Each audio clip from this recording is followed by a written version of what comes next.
আপনারা দেখছেন মিতাস কিচেন। মিতাস কিচেনে সবাইকে ওয়েলকাম। আজ আমি আপনাদের মিষ্টির দোকানের মতন একদম পারফেক্ট বালুশাহী রেসিপি দেখাবো। আর এটি খেতে এত দারুণ যে বালুশাহীগুলি দেখলেই আপনার জিভে জল চলে আসবে। তো বালুশাহী বানানোর জন্য আমি এখানে 2 কাপ ময়দা নিয়েছি। আপনারা চাইলে কিন্তু কম বেশি করে ময়দা এখানে নিতে পারেন। তারপরে ময়দাতে দিয়ে দেব সামান্য পরিমাণে বেকিং পাউডার। আর বেকিং পাউডারের কিন্তু এখানে ব্যবহার করতে হবে, বেকিং সোডা দিলে এটি ভালো হবে না। তারপরে দিয়ে দিচ্ছি সামান্য পরিমাণে নুন, আর দিয়ে দেবো 1/3 কাপ ঘি। আপনারা চাইলে কিন্তু ঘিয়ের পরিবর্তে এখানে তেলও দিতে পারেন, তবে ঘি দিলে পারফেক্ট বালুশাহীগুলি তৈরি হবে। দেখতেই পাচ্ছেন যে ময়দাটা বেশ ঝুড়ো ঝুড়ো করে আমি মিশিয়ে নিয়েছি। তারপরে এখানে দিয়ে দিচ্ছি রুম টেম্পারেচারে থাকা জল। জল দেওয়ার পরে ময়দাটি খুব আলগা হাতে এটি মেখে নিতে হবে। আশা করি দেখেই বুঝতেই পারছেন আমি কীভাবে ময়দাটা মেখে নিচ্ছি। অন্য সমস্ত রেসিপির মতন কিন্তু ময়দাটি মাখলে হবে না। তো ময়দাটা এভাবে মেখে নিয়েছি। আর এভাবে ময়দা মাখলে বালুশাহীগুলিতে বেশ অনেকগুলি লেয়ার তৈরি হবে, তাই এভাবে ময়দাটি মেখে নিতে হবে। এবার এটি ঢাকা দিয়ে রেখে দেবো 10 থেকে 15 মিনিটের মতো।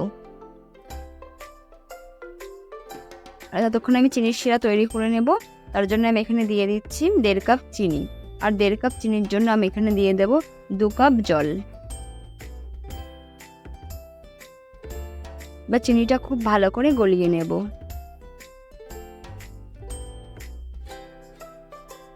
যেটা খুব ভালো করে গলানো হয়ে গেছে, এবার এখানে ফ্লেভারের জন্য দিয়ে দিচ্ছি 2টি এলাচ।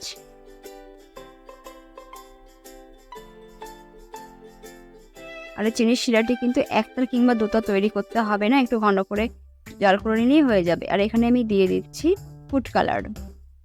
ফুড কালারটা দিয়ে দিলে চিনির শিরাটি বেশ লাল হবে আর বালুশাহীগুলি কিন্তু কালারফুল হবে, তাই এখানে আমি ফুড কালার ব্যবহার করছি। আপনারা ফুড কালার ব্যবহার করতে না চাইলে এখানে কেশরের জন্য জলে ব্যবহার করতে পারেন, তবে যে এখানে শিরাটি কালার তৈরি করতেই হবে এমনটি নয়। আর কালার না করলে বালুশাহীগুলি কোনো টেস্টে ডিফারেন্ট হবে না। দেখতেই পারছেন যে চিনির শিরাটি কিন্তু বেশ ঘন ঘন হয়ে গেছে।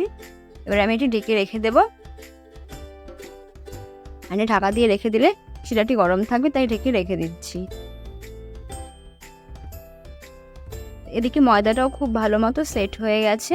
এবার ময়দাটি আমি 1 মিনিটের মতো মেখে নেব।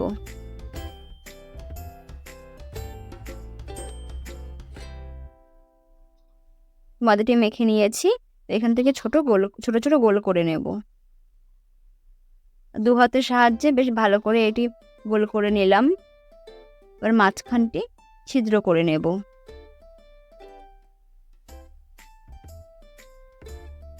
তো দেখতেই পেলেন আমি কীভাবে বালুশাহীগুলি তৈরি করলাম। বাকি বালুশাহীগুলো আমি এভাবে তৈরি করে নেব। এবার এগুলি ভেজে নেব। ভাজার জন্য আমি এদিকে ফ্রাই প্যানে বসে তাতে তেল গরম করে নিয়েছি। আর তেল যেন একদম হালকা গরম হয়, বেশি তেল গরম হলে কিন্তু বালুশাহীগুলি দেওয়ার সঙ্গে সঙ্গে পুড়ে যাবে। তো একে একে বালুশাহীগুলো আমি ছেড়ে দিচ্ছি।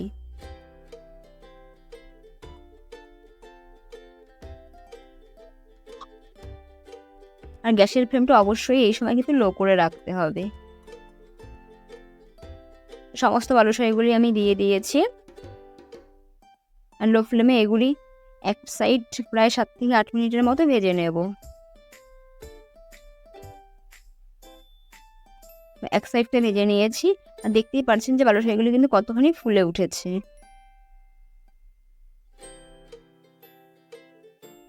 এগুলি অনেকটা সময় নিয়ে কিন্তু একদম লো ফ্লেমে ভেজে নিতে হবে। তো এক সাইডটা প্রায় 7 থেকে 8 মিনিট ভেজে নিয়েছি। এবার অপর সাইডটা উল্টে দিচ্ছি। তো প্রায় 10 থেকে 15 মিনিট পরে আমি গ্যাসের ফ্লেমটা লো থেকে মিডিয়াম করে নিয়েছি। আর এগুলি উল্টে পাল্টে বেশ কালার করে ভেজে নিচ্ছি।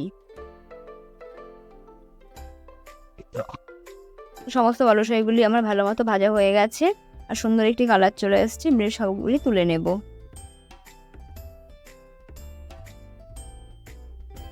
আর এগুলি আর বেশি কালার করার দরকার নেই, কারণ শিরাতে দেওয়ার পরে এগুলি কিন্তু আরো বেশি কালার চলে আসবে। সবগুলো আমি তুলে নিয়েছি। এখন যে শিরাটি তৈরি করে রেখেছিলাম তাতে বালুশাহিগুলি দিয়ে দেবো। আর শিরাটি যদি একদম ঠান্ডা হয়ে যায় তো সেক্ষেত্রে 1 মিনিটের মধ্যে শিরাটি একটু গরম করে নিতে পারেন।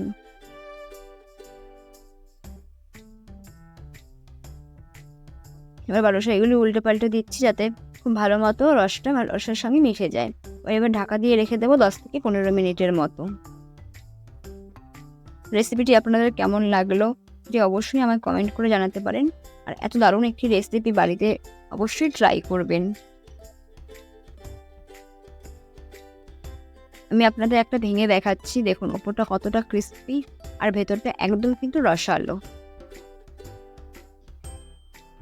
আমার চ্যানেলে নতুন হয়ে থাকলে চ্যানেলটি সাবস্ক্রাইব করবেন ও পাশে থাকা বেল আইকনে ক্লিক করে দেবেন।